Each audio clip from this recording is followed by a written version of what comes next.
মধুর পুষ্টিগুণ সম্পর্কে আমরা কম বেশি সকলেই ধারণা রাখি। তবে এই যে হানি, ডাবর হানির মধুটা, সেটা অনেকেই বলতেছেন ভালো, অনেকেই বলতেছেন মন্দ।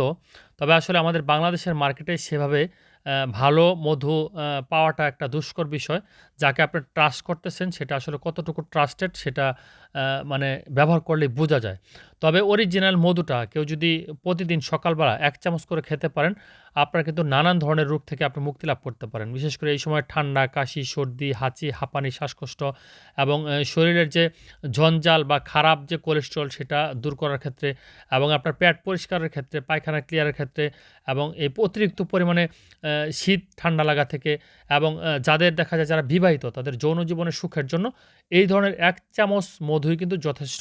যদিও এখানে আমি ডাবর হানির বক্সটা দেখাচ্ছি কিন্তু ভিতরে কিন্তু আমার ন্যাচারাল মধু যেটা আমি প্রাকৃতিকভাবে সংগ্রহ করেছি।